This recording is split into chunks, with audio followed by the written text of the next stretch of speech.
Le sens de l'urgence dans une équipe, c'est primordial, surtout dans un environnement turbulent. Qu'est-ce que c'est que le sens de l'urgence? C'est la capacité de votre équipe à se mobiliser pour passer d'une situation A à une situation B. Et en fait, ça dépend de votre capacité à vous, manager, à mobiliser cette énergie positive qui est dans votre équipe pour effectuer ce changement. C'est facile à décrire, c'est ce que je viens de faire, c'est beaucoup plus difficile à obtenir. Ce que je vous propose dans cette vidéo, c'est de vous donner les principes qui vous permettront de développer un sens de l'urgence et de vous donner 4 outils qui vont vous aider à le faire. Alors, les principes, ils sont simples, c'est moins d'objectifs mais des objectifs plus forts, moins de théorie et plus de réalité, moins de planification et plus d'engagement, et moins de prévision et plus d'alignement. Ça, c'est la théorie, c'est les grands principes. Les 4 outils qu'on va utiliser pour faire ça, c'est l'entonnoir, la visualisation, la next action et l'alignement. Premier outil, l'entonnoir. Alors vous savez que je suis fan de découper l'année en trimestres, chaque trimestre en mois et chaque mois en semaines.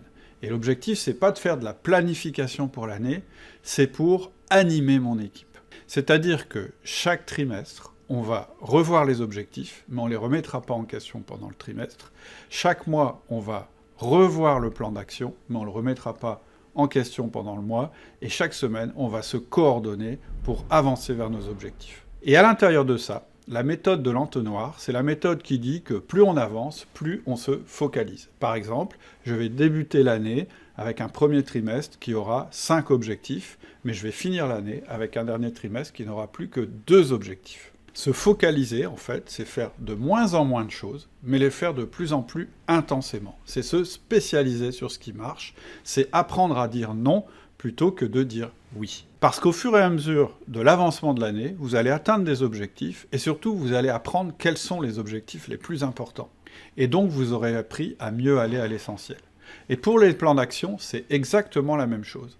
On va démarrer notre trimestre, qui a 3 mois, avec un premier mois, avec un plan d'action qui va nous permettre de tester un tas de choses, parce qu'on ne saura pas exactement ce qui fonctionne et ce qui ne fonctionne pas.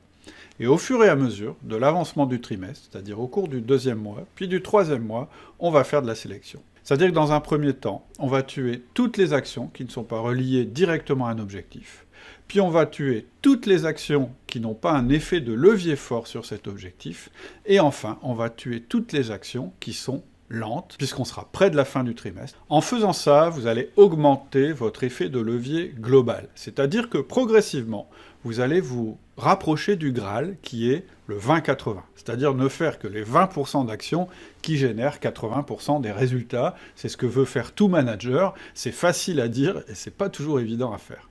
Alors pourquoi on ne fait pas ça dès le début? Pourquoi on ne démarre pas tout de suite avec peu d'objectifs et peu d'actions? Pour 2 raisons principales.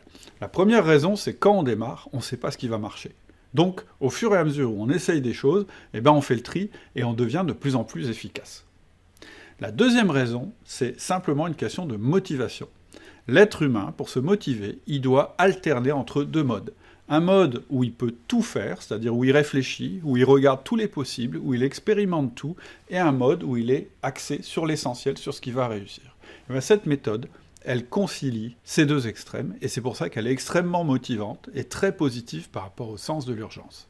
Le deuxième outil qui est extrêmement important pour développer un sens de l'urgence, c'est la visualisation. C'est-à-dire de parler plutôt au cœur plutôt qu'à l'esprit. C'est-à-dire de plus dans le réel que dans la théorie. Par exemple, plutôt que de dire à votre équipe « on doit faire plus 5% de chiffre d'affaires », dites-lui plutôt « ce trimestre, on doit faire 1 500 000 €, c'est-à-dire 500 000 € par mois, c'est-à-dire 125 000 € par semaine, c'est-à-dire 25 000 € par jour. » Je peux vous dire que vos collaborateurs, savoir que chaque jour, ils sont capables de mesurer s'ils s'approchent de l'objectif ou s'ils en sont loin, c'est beaucoup plus puissant que d'avoir quelque chose de vague, qui est un pourcentage.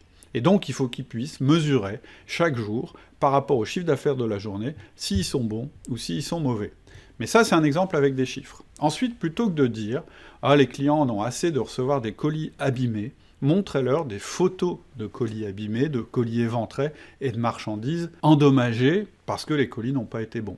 Plutôt que de dire « les clients ont besoin qu'on soit plus réactif sur les délais », faites venir un client. ou bien emmenez vos collaborateurs chez le client, ou bien faites des vidéos, faites des interviews. Ça va leur parler beaucoup plus que si vous restez dans une salle à leur expliquer des concepts abstraits.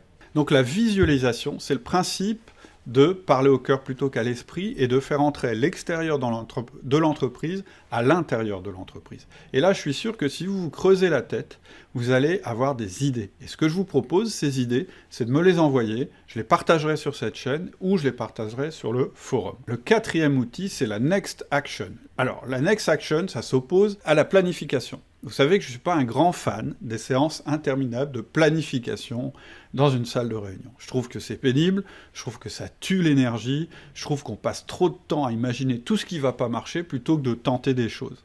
Je trouve aussi qu'aujourd'hui le monde change tellement vite que si on essaye de trop planifier, on a toujours un train de retard. Moi, je crois beaucoup plus à la Next Action. Qu'est-ce que c'est que la Next Action?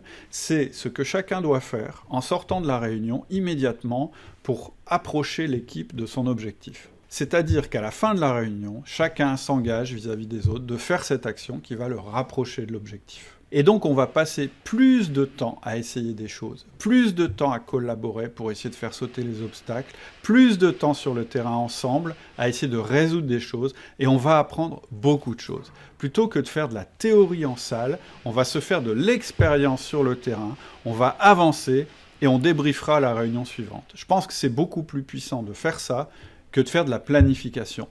Mais tout ça, c'est impossible sans l'alignement. L'alignement, c'est le quatrième outil, et il est absolument primordial si vous voulez que les autres outils fonctionnent. Parce que l'alignement, c'est justement ce qui va canaliser l'énergie. L'alignement, c'est donc une clarté absolue sur les objectifs, donc c'est plus simple quand on a moins d'objectifs, c'est savoir distinguer très concrètement le temps stratégique, le temps tactique et le temps terrain, parce que sinon on risque de remettre en question les objectifs au moindre obstacle, ou à l'extrême inverse, de ne jamais s'adapter à ce qui se passe sur le terrain. Et puis, la troisième chose qui est très importante pour obtenir l'alignement, c'est d'avoir une fréquence élevée pour se coordonner et se réajuster. Et vous voyez bien que si vous avez mis en place un management automatique, ritualisé et compartimenté, comme on le conseille dans Outils du Manager, avec le 1 à 1, le feedback et la réunion d'équipe, vous n'aurez pas trop de mal à faire naître ce sentiment d'urgence dans votre équipe. Par contre, si vous planifiez trop, si vous avez trop d'objectifs, si vous êtes trop dans les chiffres, si vous n'avez pas mis en place un management avec une fréquence élevée, ça va être très compliqué de faire naître ce sentiment d'urgence dans votre équipe. Donc, si vous voulez en savoir plus, si ce sujet vous a plu, si vous voulez le creuser, n'hésitez pas, inscrivez-vous à ma liste d'emails privés en cliquant sur le lien en dessous, visitez le site outildumanager.com, vous en apprendrez plus sur la manière d'automatiser votre management. À bientôt, au revoir.